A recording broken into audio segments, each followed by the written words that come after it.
지금은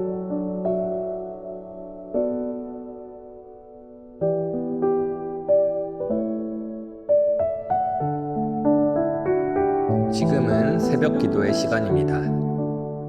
온라인으로 드려지는 새벽 기도에 경건한 마음으로 주님께 나아갑니다.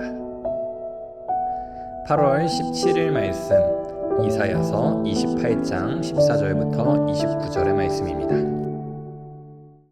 이러므로 예루살렘에서 이 백성을 다스리는 너희 오만한 자여, 여호와의 말씀을 들을지어다.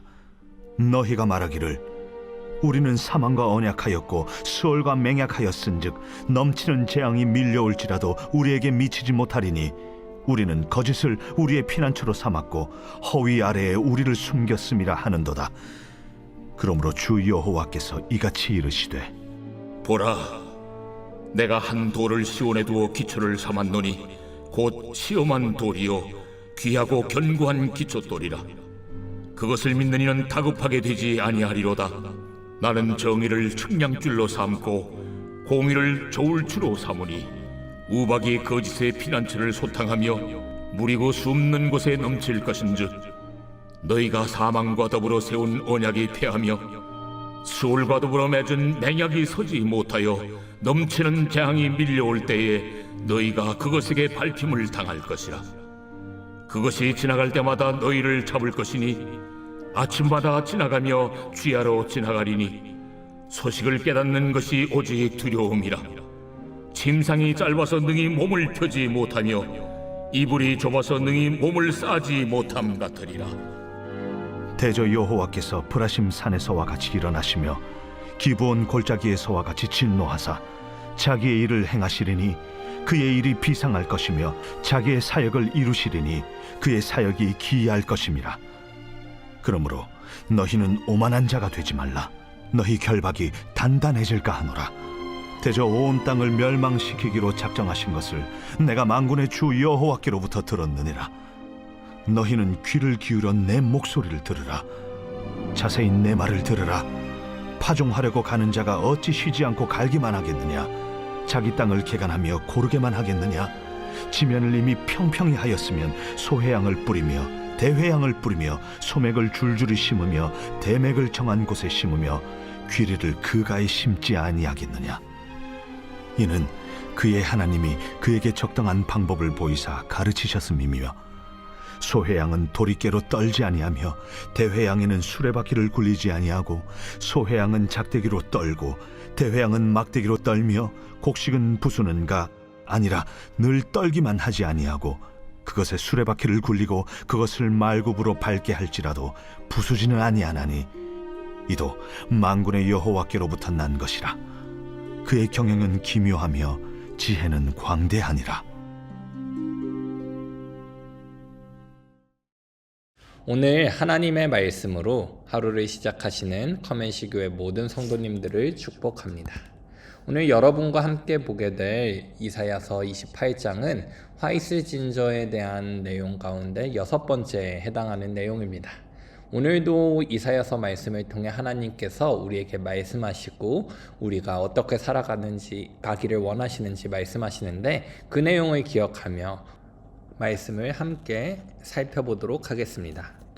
이사야서 28장 20절 먼저 함께 읽어보도록 하겠습니다.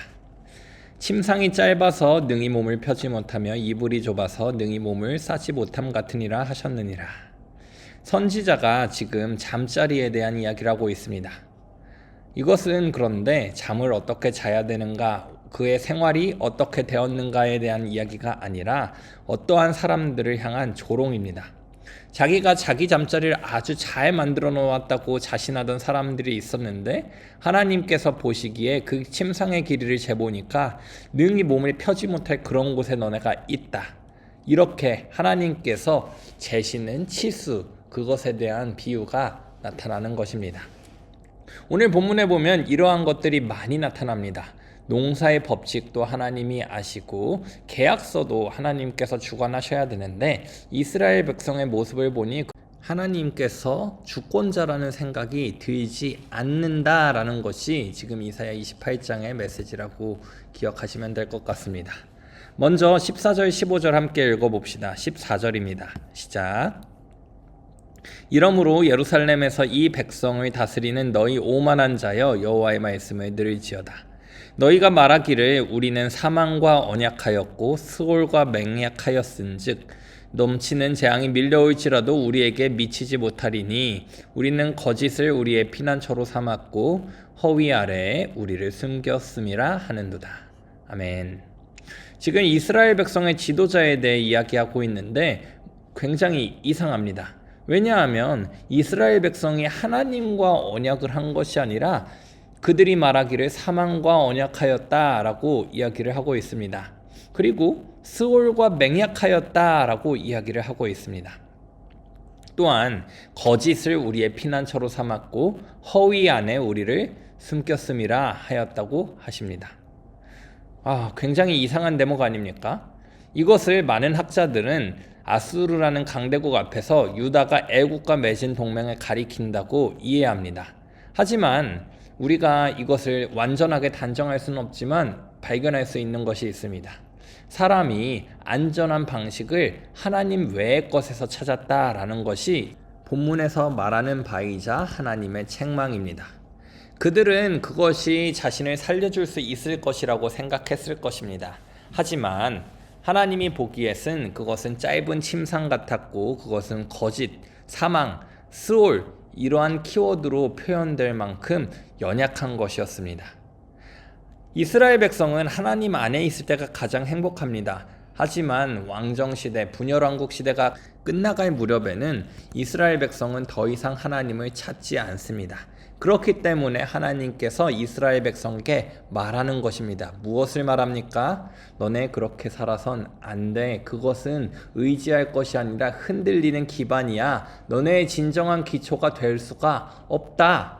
이것이 이스라엘 백성을 사랑하면서 말씀하시는 하나님의 깊은 마음입니다. 이어서 16절 17절 함께 읽어보도록 하겠습니다. 그러므로 주 여호와께서 이같이 이르시되 보라 내가 한 돌을 시온에 두어 기초를 삼았노니 곧 시험한 돌이요 귀하고 견고한 기초돌이라. 그것을 믿는 이는 다급하게 되지 아니하리로다. 나는 정의를 측량줄로 삼고 공의를 저울줄로 삼으니 우박이 거짓의 피난처를 소탕하며 물이 그 숨는 곳을 넘칠 것인즉. 아멘.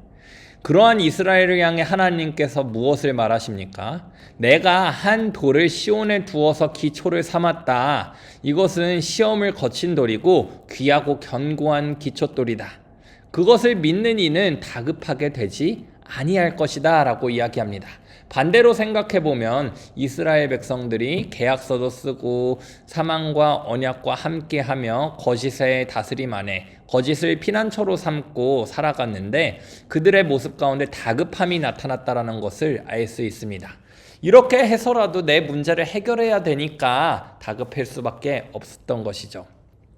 하지만 하나님은 그 반대의 길을 제시하십니다. 한 돌입니다. 돌. 다른 사람들은 계약 같은 스킬 그리고 피난처를 삼았다라고 이야기하는데 하나님은 돌을 두고 그 돌을 기초돌로 삼아서 이야기하십니다. 그리고 그 돌을 믿는 자는 어떻게 됩니까? 결코 다급함이 없을 것이다. 다급하게 되지 아니할 것이다 라고 하나님께서 분명히 말씀하십니다. 이유는 그것입니다. 하나님께서 온 세계 만국을 다스리는 놀라운 하나님이시기 때문에 정의를 측량줄로 삼고 공의를 저울줄로 삼아서 하나님께서 그의 백성을 다스리기 때문입니다. 18절은 이어서 이렇게 기록합니다. 너희가 사망과 더불어 세운 언약이 패해질 것이고 스올과 더불어 맺은 맹약이 결코 서지 못할 것이고 넘치는 재앙이 밀려올 때 너희가 오히려 그것에게 밟힘을 당할 것이라 라고 이야기를 합니다. 무서운 말씀이죠. 그들이 살기 위해서 세운 맹약이 그들을 결코 지키지 못한다. 오히려 기초돌, 시온에 둔 그 돌이 믿는 자들에게는 소망이 된다라고 기꺼이 말하고 있는 것입니다. 이어서 하나님은 한 가지 비유를 더 합니다. 어떠한 비유냐면 농부의 비유입니다. 내용을 요약하면 이렇습니다. 너희는 귀를 기울여 내 목소리를 들으라 말씀하시고 어떻게 파종하는지, 어떻게 땅을 개간하는지, 그리고 무엇을 심는지 이것을 하나님이 그에게 적당한 방법을 보였고 가르치셨다라는 것입니다. 농부 이야기를 통해 하나님이 하고 싶은 말은 분명합니다. 29절입니다. 이도 만군의 여호와께로부터 난 것이라 그의 경영은 기묘하며 지혜는 광대하니라. 하나님보다 더 높은 분이 없다. 심지어 농사라는 이 작은 것까지 하나님이 다 알고 계시고 주관하시는 분이시다라는 것을 이야기하고 있는 것입니다. 현대를 살아가는 우리들에게 위험이 많습니다. 그리고 다급해질 상황이 너무나도 많습니다. 그런데 그 가운데 우리의 방법을 찾는 것보다 하나님을 찾는 우리가 되어야 됩니다. 우리의 방법은 우리의 눈에 완벽해 보일지 모르겠지만 우리의 지혜의 능한 것이 많은 것이 하나님의 지혜의 작은 것보다 못하다는 것을 기억하시기 바랍니다. 오히려 우리가 우리의 지혜를 의존하는 것이 아니라 하나님의 지혜를 의존할 때 어떠한 일이 발생하냐면 우리는 다급해지지 않습니다. 왜냐하면 우리가 의지하는 그 하나님이 누구십니까? 온 세계의 질서를 만드시고 지금도 통치하시며 보존하고 계시는 하나님이시기 때문에 두려워하지 않을 수 있는 것입니다. 그래서 우리의 문제를 오늘은 기꺼이 하나님 앞에 올려드릴 수 있었으면 좋겠습니다. 하나님, 내가 이렇게 너무나도 힘듭니다. 하나님, 나에게 이것이 필요합니다. 하나님, 정의와 공의가 굽어진 것 같은데 이것이 정녕 내가 겪어야 될 것이 맞습니까? 같이 토로도 해보고 하나님 도와주세요 라고 하면서 간구도 해보고 더 나아가서 하나님, 하나님의 뜻이 나의 삶에 이루어질 수 있도록 은혜를 허락하여 주시옵소서 이렇게 기도할 수 있는 우리 모두가 될 수 있으면 좋겠습니다. 이 새벽 시간이 끝나면 여러분은 또 일상으로 나아갈 것입니다. 그 일상 가운데 오늘의 말씀을 기억합시다. 우리가 살아가는 인생의 기반에는 하나님이 함께 하십니다. 하나님께서 우리와 함께 하시기 때문에 우리는 다급하지 않을 수 있고 낙심하지 않을 수 있고 참된 자유를 발견할 수 있음을 기억하시기 바랍니다. 슬픈 일이 있다면 하나님께 토로하고 기쁜 일이 있다면 하나님께 감사할 수 있는 오늘 하루 되시기를 주님의 이름으로 간절히 축원드립니다. 기도하겠습니다. 사랑하는 하나님 아버지 감사합니다. 오늘 이사야 28장의 말씀을 통하여서 이스라엘 백성의 모습을 보고 우리가 무엇을 의지하고 있는가 다시 한번 생각해보게 하심에 감사합니다. 하나님, 우리가 사망, 스올, 거짓 이런 것의 다스림을 받으며 살아가는 것이 아니라 시온에 주춧돌을 놓으신 기초를 놓으신 하나님을 의지하며 살아갈 수 있도록 도와주시옵소서. 뿐만 아니라 우리가 항상 어려운 일이 닥쳐올 때마다 우리의 방법을 의지하는 것이 아니라 하나님의 말씀을 펴볼 수 있도록 도와주시고 이 세상에 소망을 두고 살아가기보다 하나님 나라를 꿈꾸며 살아갈 수 있는 우리가 될 수 있도록 은혜 허락하여 주시옵소서. 오늘 하루 가운데 우리에게 참된 평안을 허락하여 주시고 내가 세상의 빛과 소금이 되어서 하나님의 영광을 드러낼 수 있도록 우리를 빚어가 주시옵소서. 오늘도 살아계셔서 역사하고 계시는 예수 그리스도의 이름으로 기도드립니다. 아멘. 이 시간 함께 오늘 주신 말씀 붙잡고 기도하며 나아가도록 하겠습니다. 함께 기도합니다.